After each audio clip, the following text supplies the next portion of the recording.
Well, hello and a very warm welcome to this event launching the findings of Social Lives 2020, Guardian Jobs' latest survey of UK social workers. I'm David Brindle, I'm the Guardian's Public Services Editor, and we've been running this major survey every 2 or 3 years since 2008, asking social workers what motivates them, what frustrates them, and what might keep them in their jobs a little bit longer. Let's remember that studies have suggested that the average length of a social worker's career may be as little as 8 years. This latest survey was conducted just before the COVID crisis hit, but we're going to discuss the results today very much in the context of social workers' experience over the past 6 months. And in just a moment, I'm going to be talking to Jenny Hale, a children and families social worker and one of our panelists, about what it's been like to work through the crisis. Jenny will be later joined by 3 other panelists, Diane Galpin, Wayne Reed and Colin Conway, when we get into some of the detail of the survey findings, what they might mean for the profession in the future. We'll be online for 75 minutes, and later we'll be taking some of your questions that you've already submitted. Thanks very much for those. But we're also very much seeking more questions and observations from you, and we'll fit in as many as we can. You can submit points via the chat function, which should be on the right of your screen of this window. You can use your name or choose to remain anonymous if you wish, but it would be helpful if you could say where you're from. We'd also love you to tweet, and you can follow on Twitter at Guardian Social Care, that's GDN Social Care, with the hashtag Guardian Social Lives 2020. This year's Social Life survey was conducted for us by Ipsos Mori, who captured the views of almost 2,300 social workers across the UK. We've published some headline findings in an article you can find on the Society Guardian website, but we've also put together a comprehensive summary report which we'll be emailing to all attendees after the event. If you'd like to see a full report of the findings, there'll be details in that email of how you can request one. In a few moments, my colleague Steve Norris from Guardian Jobs will set out the top line results. But first, as I say, let's hear from Jenny Hale to get just a flavour of what it's been like to work really at the sharp end these past 6 months. Jenny is a children in need and child protection social worker in Wandsworth in South London. Like many social workers, she came to the profession with life experience in another field, in her case as a headhunter or in executive recruitment, and she first joined Wandsworth about 3 years ago. So Jenny, how did the job change under COVID? Well, I think it's been a really different experience in different services. I think for my field with children and families, there's been sort of an added dual pressure. You know, schools closed down. Suddenly our vulnerable children are, quite invisible in society. Our colleagues in education made places available for them, for the vulnerable children to go to school. Many of our families were choosing not to use them. So, suddenly the professional networks, their anxiety goes up. Social workers are the only ones seeing these children. What are we spotting? The children lose their sort of safe space to be able to make disclosures and share that information. So the pressure, I think, has been on the social workers in that sense. And I think, we've got to consider that our service users have already been very vulnerable. And this pandemic has really increased that, from a financial perspective, thinking about families where there's domestic violence, children witnessing that. So for social workers, I think it's been holding a lot of other people's anxiety and really conscious of that increased risk. And how much have you been able to see the children and families who you would normally visit routinely? Good question. So I think different local authorities have been interpreting the government guidance differently. In my case at Wandsworth, we conducted risk assessments of each family and chose whether to continue seeing the children in person or to see them on video, sort of over WhatsApp, things like that. In my case, nearly all of my children were being seen on video, so the same level of frequency or a bit more. We were certainly calling them every week where we wouldn't normally be. But certainly those video visits were replacing the face-to-face interactions that are normally the sort of bread and butter of our work. And how satisfactory has that been, working on video? Well, it comes with its challenges. I think particularly where you're thinking about, how much of the environment are you seeing? Is a 4-year-old holding a phone up in front so you can see them? No, they're putting it down on the table whilst they're colouring in. You're having a conversation with the ceiling. So it has its challenges for some of our service users. I think it's dependent on the families and the existing relationships as well. I'm doing longer term work. I already know my clients. I'm able to kind of maintain that relationship. But for new cases coming in of colleagues in referral and assessment teams, I think that the opportunity to do true interactions and assessments is just not possible on virtual platforms. You need those face-to-face interactions. And I think that has had an impact on the progression of cases. You can't move things forward for a family and promote change. It's been a case of sort of running as fast as you can, not to progress the case, but to just contain it and hold it where it is. Because you just can't do that impactful work in the same way. Are there any advantages, do you think, from the different way you've been working, which would be worth kind of keeping after the pandemic is over? Yeah, absolutely. I think the feedback from our families has very much, not universally, but for the most part, been that conducting professional meetings and network meetings with the families over video has been a lot less sort of frightening for them, less intimidating. I think we're thinking about anti-oppressive practice, finding a model where parents feel comfortable, that we can still share that multi-agency information. For me, that's a huge thing that I would like to take forward for my own families. And I think sort of in a broader sense, the idea that each social worker has been trusted to assess that family and say, okay, well, actually, what do they need? Do they need me to go in person? Do they need that visit? So that increase in autonomy of judgment as to what interventions really are necessary. Does this child need to be seen as frequently as they're being seen? So the trust of the social worker really, I think, is something to hold on to moving forward. And in terms of engaging with other professions, has that been better because of the video conferencing? Unquestionably, yeah. So from my experience, I think we've had a lot more attendance at multi-agency meetings, particularly from colleagues who are particularly pushed on time. So from the health profession, they've been able to come to meetings they wouldn't normally have been able to make for more children, which obviously increases safety. You've got more voices, more knowledge being shared. So yeah, I think it's really increased the participation. Well, thank you, Jenny. I think that's given us a vivid insight into the challenges of working under COVID restrictions, but also maybe, as you say, some of the opportunities for some positive change that may be worth keeping as we go forward. And we'll pick up those thoughts in our discussion as a panel. But let's now set up that discussion with a brief summary of the findings of Social Lives 2020 from my Guardian Jobs colleague, Steve Norris. Steve. Thanks, David. And thanks again, everybody, for joining us today. As David mentioned, I'm a client partner at Guardian Jobs, where I am responsible for government, health and housing, which is a really, really interesting landscape, particularly in the current climate in regard to how they all work together. Part of my role equally is working very, very closely with both local authorities and charities in regard to looking after some of their key challenges in recruitment. And a fundamental part of that, of course, is social workers. Now, with so much information to discuss from the survey and really sort of unpick, we've produced a very short video, about 1 minute 35, to really showcase some of the highlights. So without further ado, here it is.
think what struck me was 50% that they are dissatisfied with work-life balance. And on the same theme, 81% saying work-life balance is by far the most important factor social workers look for in a new role. This is against 55% saying salary and benefits. A couple of other really interesting findings are that 82% say they are proud of their job, which is obviously fantastic to hear. However, 63% say their workload is unmanageable. On the subject of retention, 1 in 5 say they are planning to leave the sector in the next 5 years. This will clearly have a massive impact on the sector, and it's something that we're all very, very concerned about. So in summary, the key motivators to remain are reduced workload, more infrastructure to support workers, an opportunity to compress working hours over fewer days, and in some cases, the option to work from home. So I hope you found that insightful. Myself and my team will be in touch in regards to sharing more of the information and if you want full access to the full report. However, in the meantime, I'm going to pass you back to David and the panel to really unpick and discuss this in a bit more detail. But thank you very much. Thank you, Steve. Social workers are overwhelmingly proud of what they do and they enjoy it, but only 29% think their workload is manageable. 37% say they never have the time to do their job properly, and 30% say they never have the resources. And as Steve says, just 50% are happy with their current work-life balance, and that's far and away the key issue when they're thinking about getting another job, changing employer.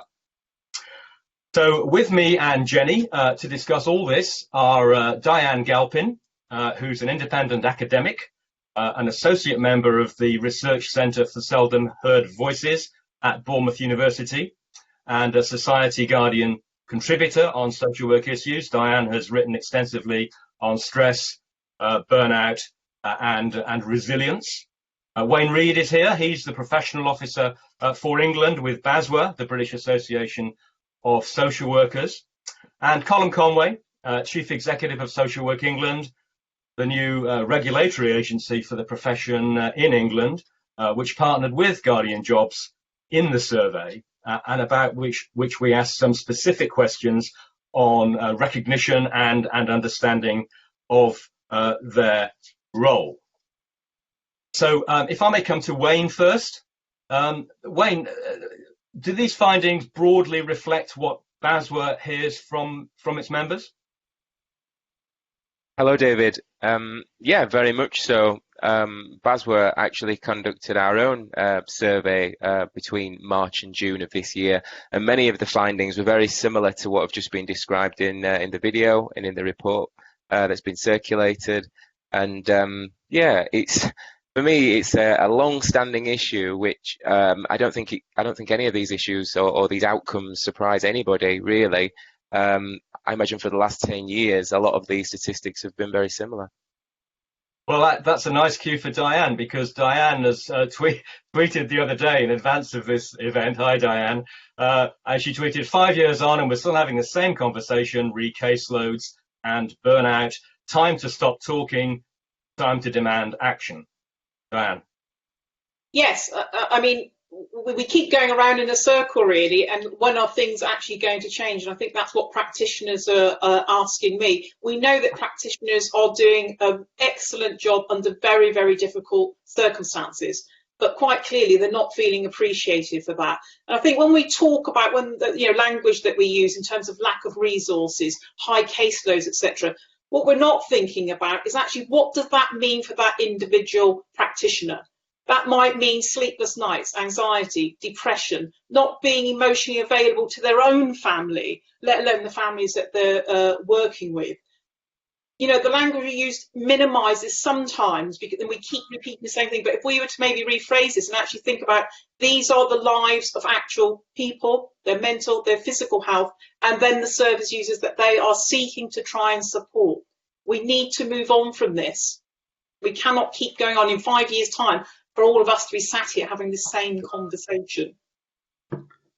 Colin, can I bring you in here? I mean, as Diane says, we keep talking about these same issues. They've come up time and time again in our social life survey.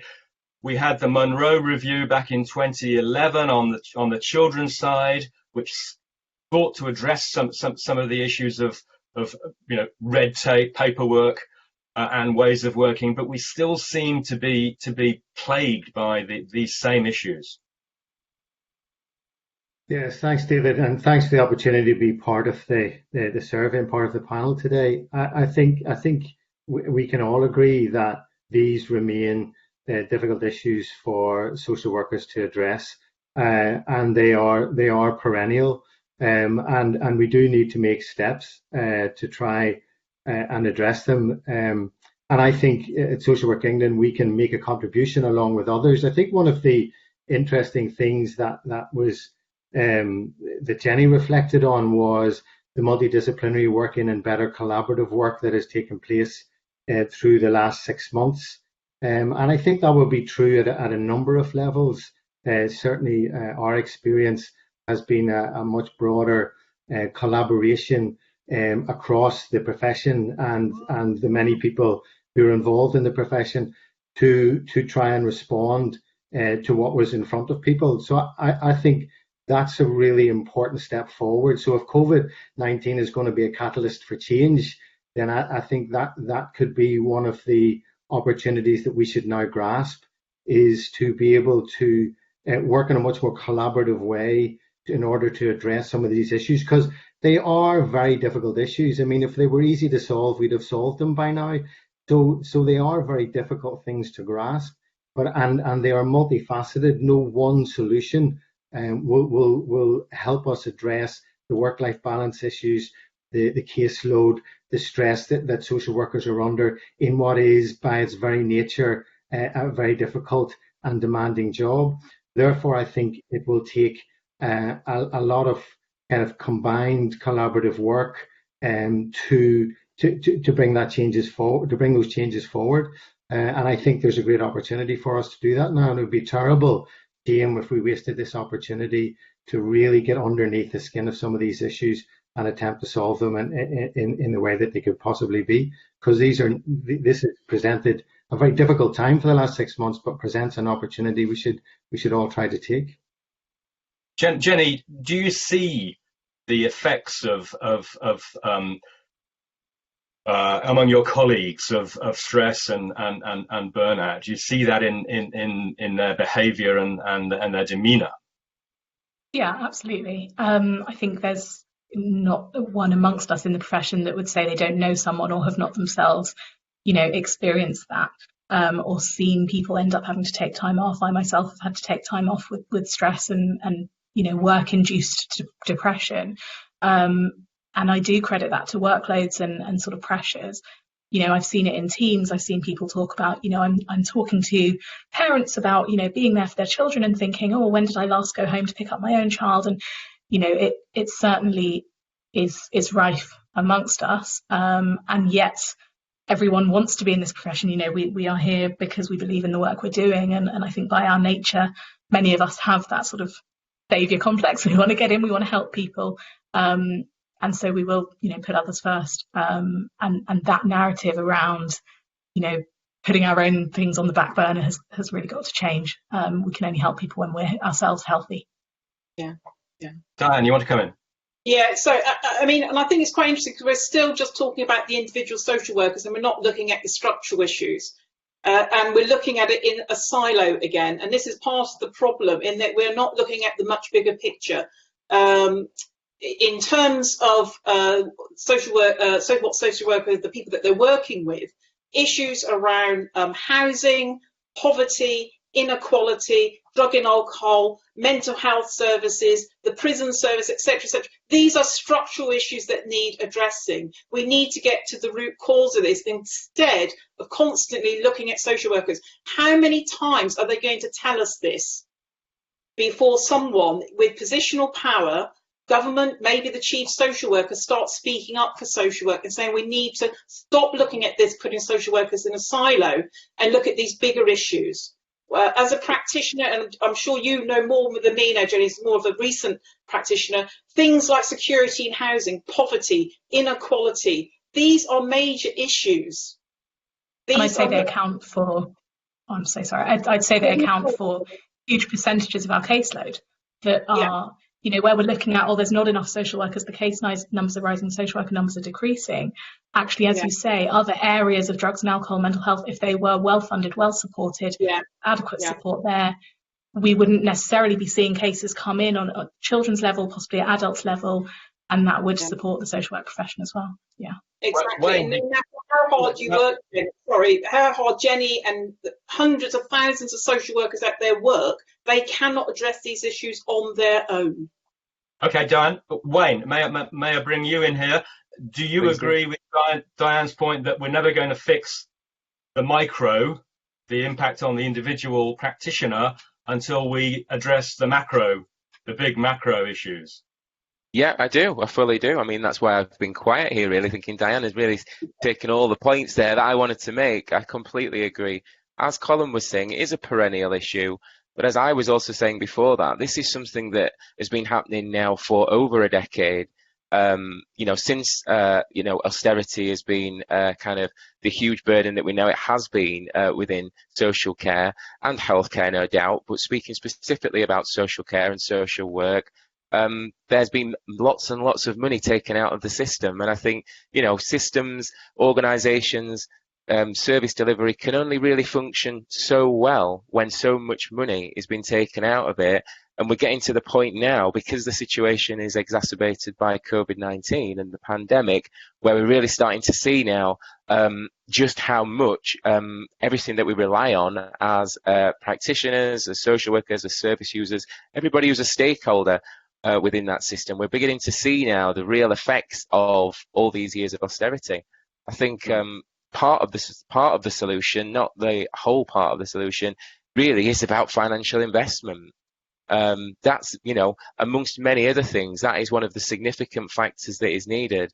And one of the things that I would implore is that all the social work organisations across the social work landscape, if we're able to form some sort of alliance with BASWA and actually begin to lobby the government and other people within power to actually promote the rights and needs and well-being of social workers, which your report clearly outlines, those needs are just not being met. Therefore, how can they deliver a service? That would be my view. Colin, we're obviously heading into a deep recession for goodness knows how long. I mean, it would be very nice to think we can, address these big macro issues that we're discussing. But the reality is that probably for the next couple of years at least, it's going to be pretty grim, isn't it? It's impossible to know, but yes, I mean the various indicators don't look great for us, and social work, being the profession that it is, will always encounter the difficulties that are faced by society right across the spectrum, from very young children and vulnerable families right through to older people. And we've seen that particularly brought to bear in the last 6 months, and I have no doubt that will continue. The context within which social work works as a profession and as individuals within communities will always be an important factor for the profession in terms of how it can challenge and advocate for individuals, and how it can look at the broader context around social justice and the issues that people face in their daily lives.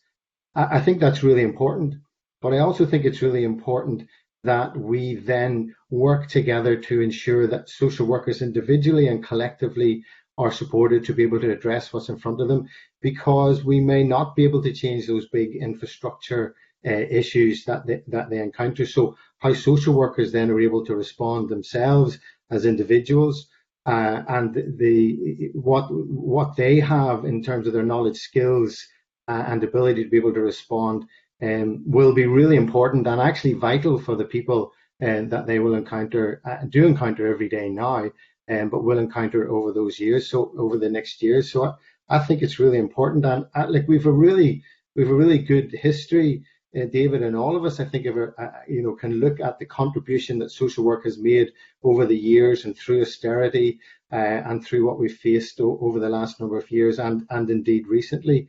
I think there's a lot to build on, and there are issues that certainly need to be addressed with and for the profession.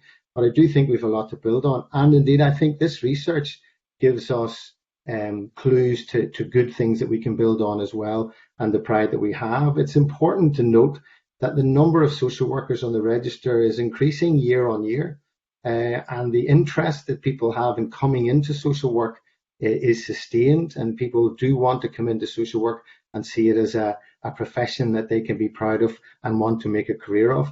We must protect that and work to ensure that that is protected, so that people are in a position to address the needs as they encounter them.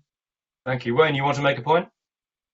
I did. The point I wanted to make was I agree with what Colin was saying, but as well as individual responsibility that social workers carry, both in education, in practice, and in terms of their professional development, I think most people would be in agreement with that. I think sometimes what is missed is a degree of accountability for employers and educators of social workers. And again, this is one of the issues at the moment because of COVID-19. I think it's highlighted really just how vulnerable frontline practitioners and social work students actually are in terms of their own protections, their terms and conditions, their career progression, their regularity of supervision and support, and so on. And I think some of that is clearly indicated in the report that is circulated as well, or the survey that you've conducted. So yeah, there is an individual kind of individual responsibility, but I believe there's also collective responsibility within teams and within organisations. But also, it's also how those organisations and those stakeholders within social work communicate, interact, and interface with each other in order to actually address some of these issues in the report, and where necessary, to be banging doors down for financial investment and raising the profile of social work and so on. We in the survey we asked social workers if they felt well supported, and although the figures were pretty good in terms of things like supervision, 62% felt they were. Professional development, 56%. When it came to things like work-life balance and workload, it was less than half felt they were supported in their teams. Jenny, when you were having a stressful time, did you feel well supported by your line managers? Yeah, I did. I was very fortunate in terms of the sort of management that I had.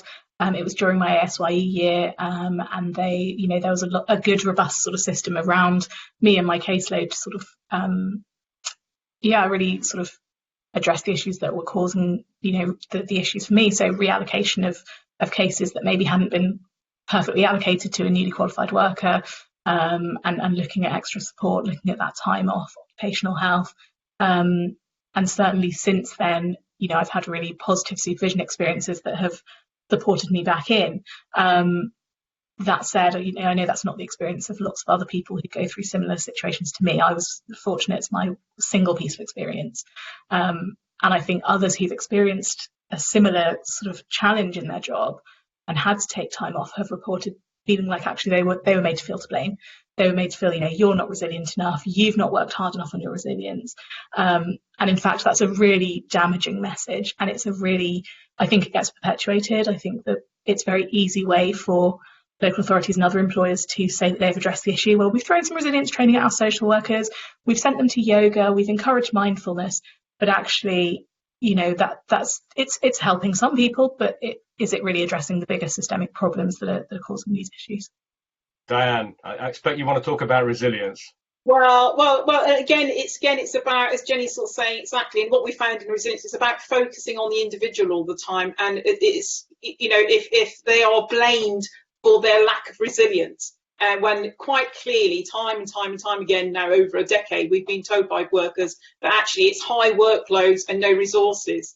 And I do wonder if this is where maybe Social Work England could help us slightly here as a way forward, is if we started to introduce standards for employers.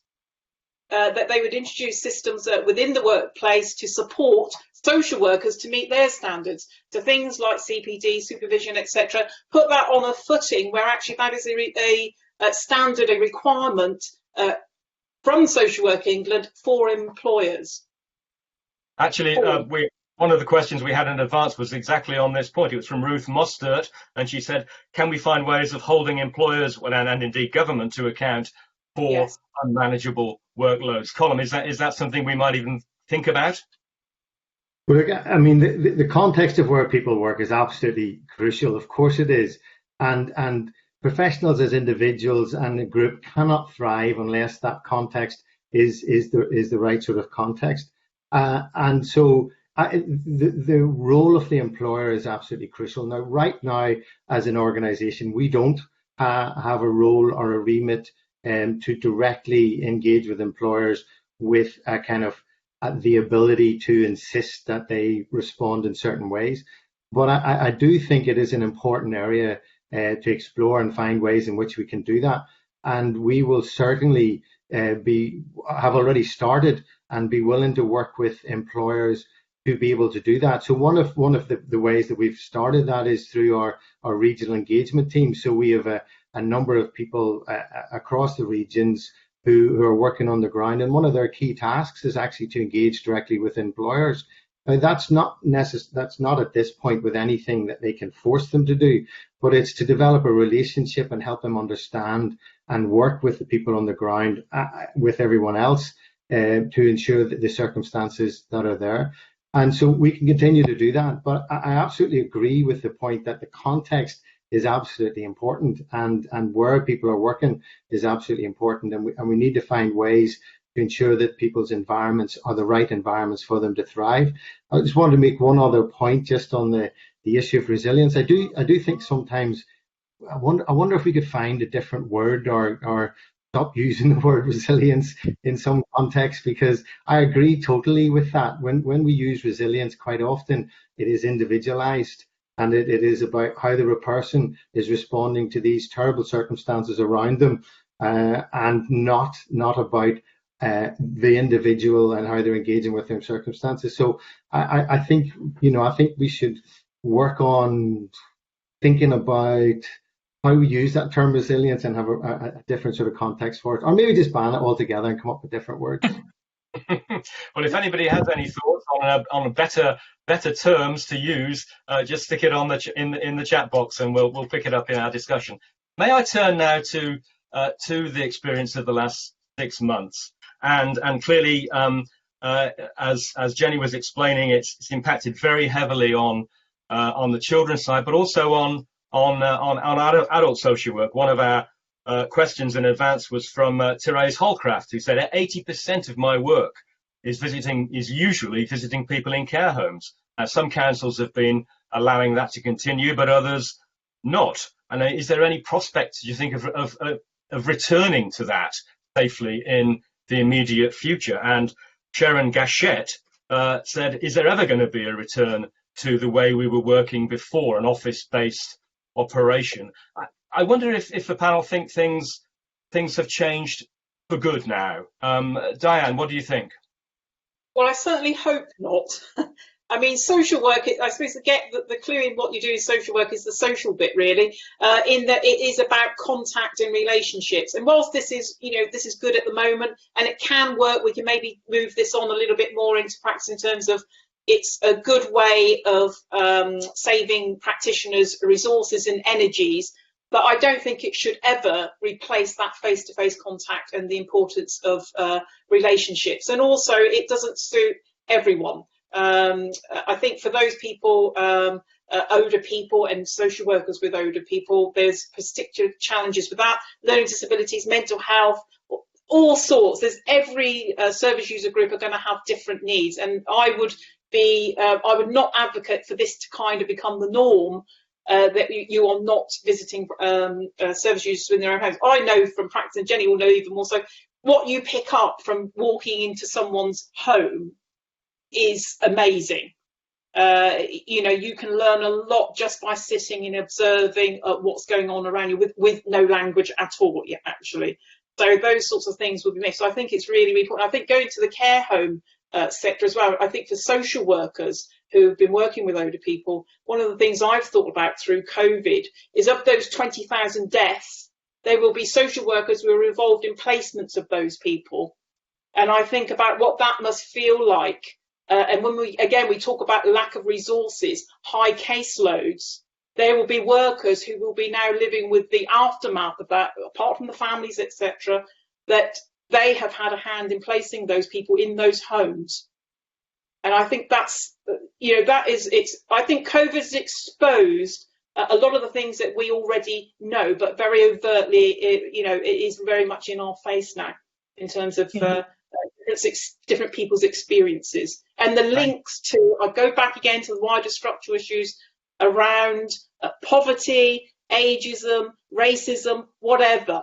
These things are structural issues that need to be addressed. Thank you. Jenny?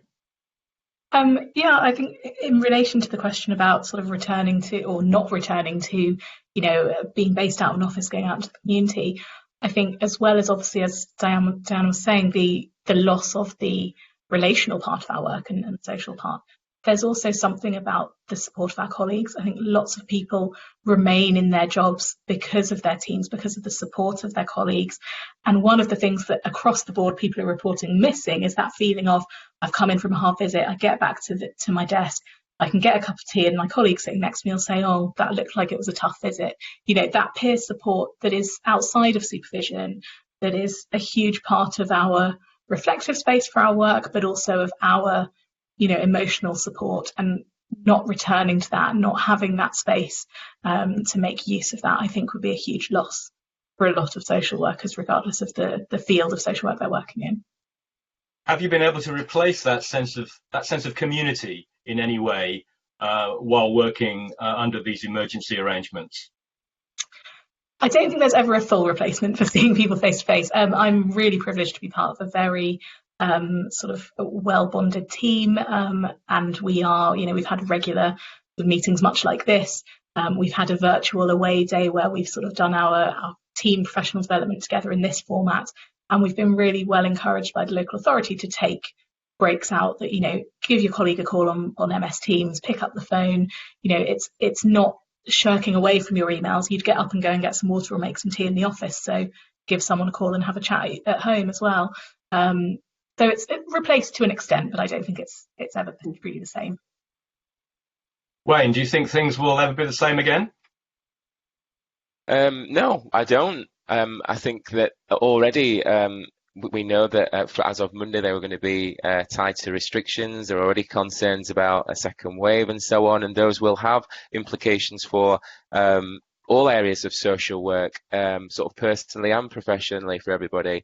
So I can't see it returning to normal anytime soon. I think the emphasis really is on all of us to be as adaptable as we can. And I think it's important that people have the necessary support, really, and they're able to access that both personally and professionally. I'm very pleased, I'll probably sound biased here, but I'm very pleased with the support that we've been able to offer our members at BASWA. Lots of information that we've been able to provide on the website around COVID-19, and we've provided different platforms to be able to engage with members and sort of educate them around some of government policy and different events that we've had where we've tried to address certain COVID-19 specific issues. For example, specifically for AMPs or approved mental health professionals. I think it really is about individuals and organisations adapting during this time, and the emphasis being on that, but there also being a kind of clear recognition that, quite often people are working above and beyond their normal hours. They're doing outside of their sort of normal remits. They've got higher caseloads. And I think that recognition has to be really kind of explicit and overt from managers and organisations, and really kind of recognise the kind of the hard work of their workforce now more than ever, really. Colin, are individual social workers any more at risk in a regulatory sense if they're working more independently from home, perhaps, than in the traditional way in office-based teams? I mean, there's nothing that we have or any evidence that we have that would suggest that might be the case. So I genuinely at this point don't think they are more at risk. I think what we're potentially moving to at this point now, after about 6 months, is that move from responding quickly and to what was in front of us, which was the major part of the early work of the last few months, to now move into what will the foreseeable future look like, and how do we put in place more, if not permanent, at least more sustainable working patterns for people over a longer period of time, because this isn't going to suddenly stop. We're doing that within our organisation, and I have no doubt that others are doing it in their organisation. And in doing that, I will assume that everybody is also working on the same kind of risk assessment in terms of for the individual in their working environment, but also the work that they are doing and the risks that they have. And nobody in no profession is better placed to be able to do risk assessment and to look at risk assessment for the people that they're working for than social workers are. So no, I don't see that social workers individually will put themselves at any further risk or will open up risk to the people that they're working with. I think they'll be able to find new and different solutions. But I do agree it's a huge challenge, and I think quite a different challenge to many other professions, because we refer to social distancing. I would rather it was referred to as physical distancing, because social work is a relationship based profession. And how do you build and sustain relationships without significant social interaction, which is a two-way process? So I think we will have to be creative in how we respond to that. And I'm thinking, people in vulnerable positions, but also people with learning disabilities and others who find it very difficult to engage in these sorts of situations. There's something that can be sustained for a period of time, but I do think we have to shift to what is it that we need to do across practice that ensures we are responding in the right way, and that what we're doing is sustainable over a significant period of time. And I think I can see that people are beginning to do that. And coming to perhaps the main kind of standout finding of our survey, this issue about dissatisfaction with work-life balance. Remind you that 50% are unhappy with their work-life balance. Do we think that the opportunity is presented perhaps by this new way of working to address that in some way? Jenny? I've got mixed views on that, I have to say. I think amongst colleagues, it's sort of really mixed experience of being based at home. In theory, should mean, more access to your family, more access to your working hours should be more manageable. You're not commuting. I think the reality for a lot of people is that particularly if, like myself, I'm rubbish with my boundaries. So, I'd normally be on the train, so it would normally be work time. So let me just finish typing up this visit. And then, what do you know? It's 9 o'clock at night and look, my laptop's still open. I think it's much easier. You don't have those cues that you would in an office space, not to run over your hours, and particularly where that extra pressure has been coming in. I also think as the coronavirus pandemic continues, we're faced not just with cases that haven't been able to progress, where intervention and resource hasn't been available, but you're also going to have the new incoming cases. And that's just, cases are going to build and build on the existing caseloads until we are able to really move those interventions forwards, until groups restart, one-to-one sessions restart, which they are starting to. But, there's going to be quite a long time for that level to even out in terms of the workload for individual workers. So whilst in theory the home working is really great for some people, I think it also comes with, people's expectations of productivity of themselves. Their expectations of themselves becomes higher, and we ask more of ourselves without meaning to. I could see it going either way. I'll come to you in a moment, Dan. Let me bring Wayne in first. Wayne, do you think that BASWA members, if there are opportunities to work more from home, do you think they would welcome that? It's difficult to say on the whole, but certainly social workers that I've spoken to during the pandemic, there's been a mixed sort of feeling, as Jenny's already alluded to. Many people, it's actually been more beneficial for them in terms of their work-life balance. For other people, specific to their work area, they've maybe felt that they've not been able to have that direct contact with service users that is very necessary and essential for their role, perhaps more than other social work roles. So there is a real kind of mixed bag there.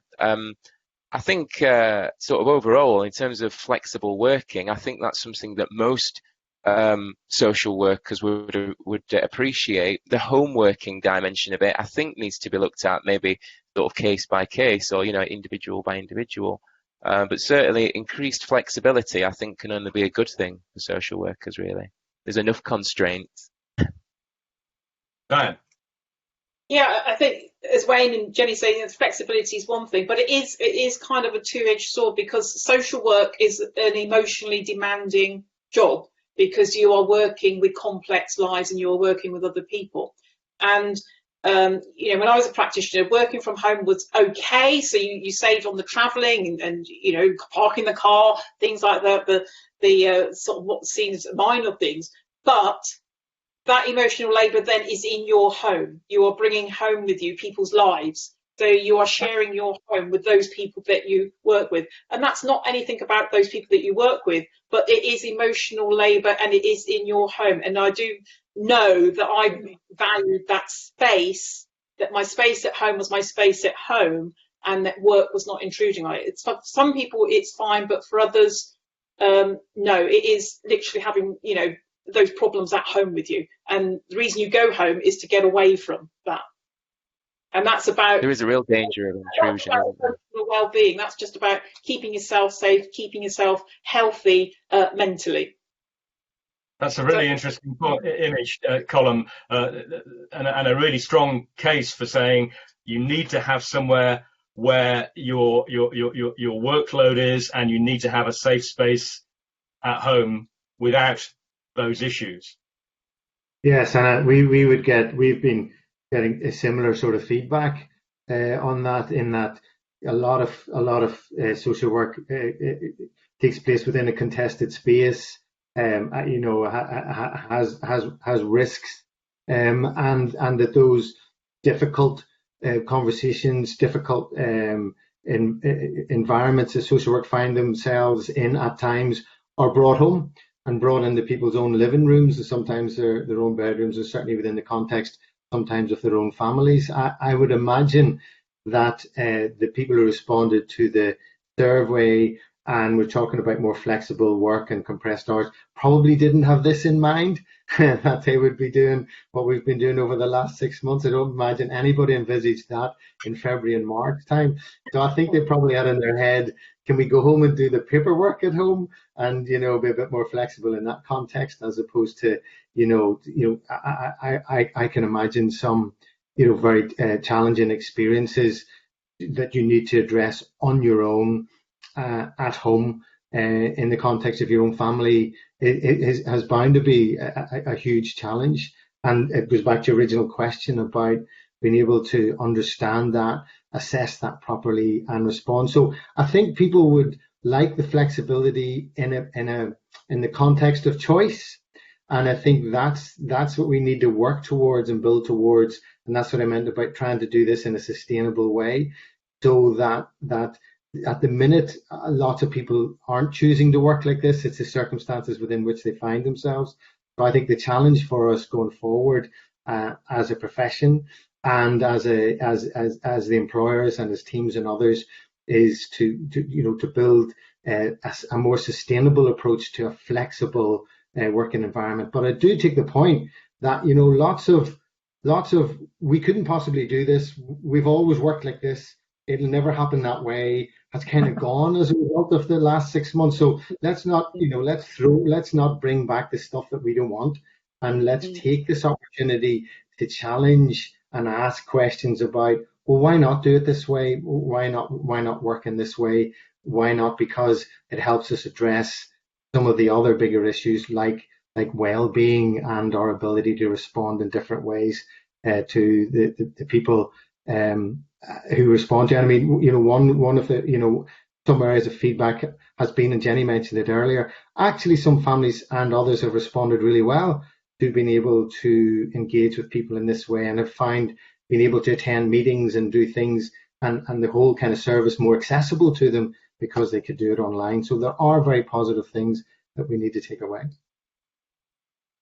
As ever, our surveys always show very high levels of frustration at the profile and the esteem with which the profession is held by the media, by central government, and indeed by the public. And this year, 73% of the respondents felt social work is undervalued by the public. Even worse findings for media and government.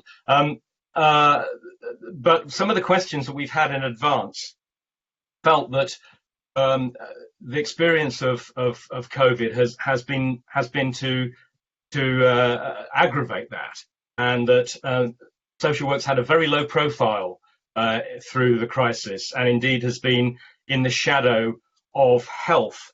Joe Sutcliffe, for example, felt it had been directed by health through this time. Deb Stewart felt the role had been undervalued, and Michelle McDonald wondered if there's now a shift to more remote working and support planning, as we've been discussing. Will social work be deemed surplus to requirements? So do you think there's some sort of crisis of confidence in the profession arising from this? Wayne, can I come to you? Yeah, certainly. I think for as long as I can remember, there has been this issue really around social work and social workers kind of generally feeling undervalued compared to other professionals. Having worked in various multidisciplinary settings with other professionals, I've sort of seen it at the micro level as well within the workplace, where social workers kind of felt overshadowed to a degree. I think there's a long way to go with raising the profile, and I think that we can only make progress when the stakeholders that I've referred to before kind of come together within social work and sort of formulate a coherent strategy about how we're going to raise the profile, both in terms of policy, practice and education. That would be my take on it, that until we bring those pieces of the jigsaw together and we can kind of plan how we go about raising the profile, both in terms of different platforms that are available now, such as social media and so on, but also the kind of the resources within the profession that we have, kind of institutions and kind of, high profile social workers, etc. I think there's all sorts of different opportunities there that we could grasp that really could bring a sort of parity really with the likes of sort of nurses and doctors, police officers, and so on. Jenny, do you feel that the social worker's role has been undervalued through the last 6 months? I think we don't hear or see, signs up in anyone's windows saying "Thank you, key work social workers." That's a measure when we're saying, we're second fiddle to health, and yet often, the multi-agency network certainly, and often families mistake us for the fourth emergency service. This needs acting on now. What do you mean I can't call you at 9 o'clock at night? That expectation that we are there to respond. Partly because other services, universal services that may have been there 15 years ago, aren't anymore. I think, particularly when we think about issues of personal protective equipment, things like that, maybe the profession felt that, there was a very slow response to consider the impact on social workers, care homes, and certainly work that was still going on face to face in the early stages of the pandemic. Was the protection there for social workers that needed it? Were they being, prioritised in the government's agenda in the same way that the health professionals were? Possibly not. But on the other hand, were we absolutely facing the same sort of levels of risk for coronavirus as someone who is working in a hospital or in a health setting day out, day? Not so much. So it's a balance, really. And I think that perhaps what the pandemic has done is made more visible the different ways in which society sees us, as opposed to changing making it more clear that we're less appreciated than health. It's more that it's just brought it to light that it's always been the case. Diane. I think my experience is similar to Wayne's in working across mental health and with older people and within the hospital sector, is that it's quite hierarchical, the NHS, shall we say. And often I felt as a social worker I was probably at the bottom of that hierarchy, and I don't think that's changed very much. I think in terms of the media and government, for me it's an ideological issue, is that I do think that social work holds up to government and wider society the failures of policy and legislation and our current economic system. And I think any profession that does that is probably not going to be very popular, and especially if you have mainstream media that maybe are pro certain ideological thoughts and ideas. So again, I will go back to the structural again. Colin, as I said earlier, we asked some specific questions around Social Work England, and you got a very high recognition factor, I think 93%, which you must be very pleased with, but less so perhaps with some of the impressions of what you should be doing. And this brings me to the point about promotion of the profession. Only 38% of the survey respondents thought that should be a main role of Social Work England. What do you think? You are planning, I think, a week next year to generally promote the image of social work. Yeah, so I mean, obviously delighted from our own point of view about recognition so early on, which is good and gives us something to build on, and hopefully that recognition will be good and stay positive, which would be good for us. We have a role in promoting the profession. We've been established as a profession-specific regulator for social work. So we've been established to promote and maintain public confidence in social work. Well, public can only have confidence in social work if it understands what social work is doing and it is confident in social workers and the social work profession. And so therefore I see it as a very important aspect of our role that we promote social work.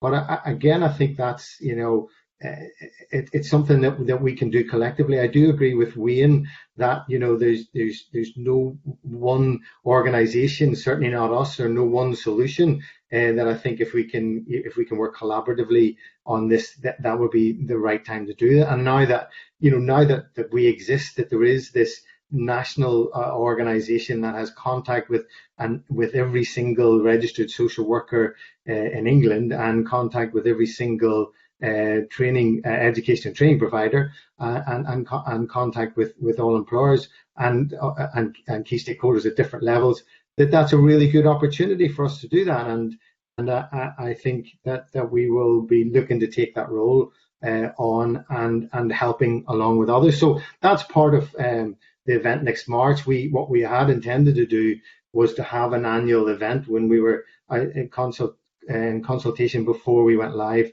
last December. People fed back and said, have events, have something that has a profile that we can kind of link to. So we said we would do that, and we originally looked for a traditional kind of conference or event in March. But I think realistically we're looking at that now and thinking a physical event is probably not something that might happen at that time. So instead of doing that, then we've planned a kind of week of events, because as you probably know, David, this type of interaction can only be sustained for a shorter period of time than kind of full day events. So it's at early stages of development, but it's an idea of having a series of events that would recognise in and around World Social Work time the value of social work, and we're really keen to work with others to see what we can do and make that a really live and interesting time. And we're also importantly co-producing it with those who have experience of social work. So it should be interesting, but that's just one thing in a series of things that we can do to raise the profile. I think, without a doubt, not just social work, but social work within the social care context has, the last 6 months has been difficult. in terms of social care in the broader context. So I think we do need to look at how we can bring social care and the dynamics of social care much further into the attention of the general public, and to better understand the contribution that social work and social care makes. And I do agree with Diane's point that part of the challenge is that the areas within which we work are difficult to bring out in ways that it's maybe easier to do in other professions. But that doesn't mean we don't face that challenge. And certainly Social Work England, we're very keen on looking at different ways in which we can promote the profession. That's different from being an advocate, but it's important that the profession in its entirety is promoted in terms of the contribution it makes to society. Okay. Listen, let's pick up some of the questions that have been coming in while we've been talking. And here's one from an employer. And this is from Yasmin Rivero, who's works for an NHS foundation trust. Says, we often get no responses to adverts for vacancies for mental health social workers, and it's hard to retain staff beyond a year. What does the panel suggest we do? Diane. Well, ask social workers why they're leaving, first of all, would be the first thing. And maybe look at some of the findings from your survey, from what we've done on the resilience, from what Wayne's done in terms of surveys over the years. And I think that, there might be some answers there. Without knowing the trust, etc., it's very difficult to say. But I think increasingly, as we publicise kind of the issues that there are within the workforce, at some point there will come a point when people are thinking about, well, do I want to go into this profession? And especially with this, 1 to 5 years, people thinking of leave. That is a very short time span for a career, and especially for people who are training, accumulating a huge amount of debt. I would imagine people who are leaving, if they've gone through the normal university route, won't have even cleared their debts by that time. So it's a major. Again, we say about people leaving. This affects people's lives, their families' life. They are losing an income. None of us can afford to lose an income. Something must be seriously wrong if you're going to do that, unless they're all very rich. And most social workers I know aren't very rich. So I would say, look at the survey findings and ask those workers who have left for an honest opinion of why are they leaving. Jenny, what would you say? Yeah, I think exit interviews have a huge role to play. Certainly, I think there's a challenge in that very few people want to burn all their bridges at that point. You might be moving into a new role, although increasingly I know lots of people are leaving the profession into no role. They're taking, they're resigning without the next thing to go to, which says a lot. So I would agree with Diane on the exit interviews. I think it's also interesting, the idea that that you were saying, Colin, that increasingly year on year there are increasing numbers of social workers registered, and I wonder whether people are maintaining registration, maintaining their professional development, but using those skills elsewhere, that in non-statutory roles, outside of NHS foundations, outside of local authorities, where the pressure is lowered. And what is it about those working environments that we could emulate in statutory roles and statutory employers could emulate that make them more appealing work environments? What is it about those roles that people might be moving to? Colin, do we know much, or do we know enough about qualified social workers working in other spheres?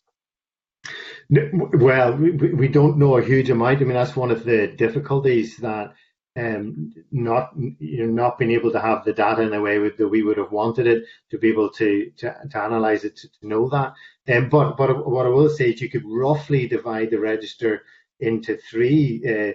So those who work in children and families, about a third; those who work in adult services, about a third; and then a third are working in other services, as Jenny rightly said, and in other different ways. And interestingly, if you look at the register over the last couple of years, it is increasing. There is movement within the register, but not significant movement, in that you wouldn't see huge waves of people not renewing their register at the end of each year. So as you rightly said, Jenny, it does suggest that there's movement within the profession, in different ways, and people are going to work. So we should explore where people end up and what they're doing and what their circumstances are there and what that can tell us, particularly about those the areas of work that are particularly difficult and particularly stressful. I do agree that I think we need to put a lot more energy and effort into to keeping people in the workforce. I think that's the key to being able to address a lot of the issues. So I think that's a big area. The whole kind of what happens post qualifying, what happens when people get into the profession, and how can we collectively and at national, and local level support people better to stay in the profession and take up to the work. I think that's the absolute solution to a lot of those kind of issues around recruitment. Thank you. Wayne, I mean, it was interesting that the question came from a mental health trust seeking mental health social workers. And there, of course, there are particular shortage specialisms. Do we need to do more? I mean, there's been quite a lot of promotion of children's social work in the last few years by central government. Do we need to do more about other parts of the profession? Yeah, I think there's more that needs to be done around any sort of recruitment campaigns, highlighting the generic nature of being a social worker. Being a social worker means that you're qualified and able to work in a number of different settings. I know nowadays we use the umbrella of children and families or adults or, other specific areas, but actually social work is a generic profession, and I think it's about promoting the kind of universality of the role. I've written about this. Other people may have read some of the articles I've written around the fragmentation of social work and the splintering off of different specialisms. I don't see that as a positive process for the profession. I think we need to kind of look at reunifying that, and that is included in the recruitment and the retention of social workers. And to answer to answer the question directly from Yasmin around what could be done on a practical sort of level, I mean, I'm no organisational expert in terms of organisational development, but some of the things that I'm aware of from my own practice and what BASWA members have told me is around the regularity of supervision and support for social workers, a clear career progression, and so where people can see where they might be in 12 months' time, 5 years' time, 10 years' time, should they stay that long. Recognition for good work, even if it's just in a team meeting saying that, that was an exceptional outcome you got for that family or that individual the other day. Some sort of recognition, I think, goes a long way in some of these workplace cultures, which aren't always conducive to making people feel good about themselves. So I think there's things that can be done that don't cost the earth. They don't cost a huge amount of money, but they will require quite a bit of kind of emotional intelligence, I guess, from managers and people who lead these organisations. Okay, we're starting to run out of time, so I'm going to move a bit more swiftly now. Just on the point of public promotion, this is a bit of a hoary old chestnut. Jane Lewis says perhaps we could get the Archers to introduce a social work character. I think that's been done before, but other ideas very welcome. We ought to refer to students, I think. And Alan Pooley wonders what impact the new ways of working coming out of the COVID crisis might have on student social work training and placements. Is there a short answer to that, Colin? Yeah, so I mean, I'd have to say that students have had a difficult time, particularly final year students have had a difficult time with COVID. It has been very difficult for them, and it's been hard to get kind of final placements completed, and also just if within university settings the teaching environment. So we've done a lot of kind of work to try and address some of that. And look at guidance again in collaboratively, but it has been difficult for students. I have to say that the vast majority, not all, and some people are still experiencing some difficulties around their placements.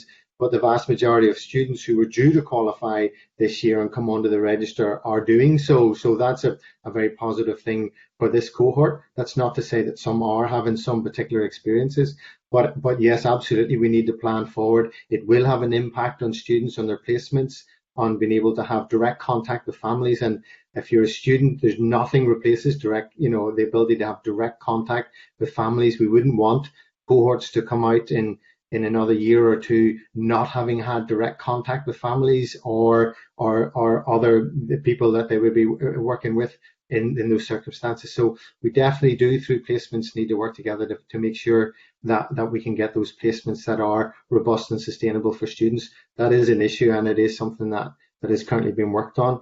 So yeah, we do. That is something that we do have to address, and it has been difficult, and it has the potential to have an impact for sure. Yeah. Couple of suggestions that came in from attendees about what might be done to address some of the issues raised in the survey.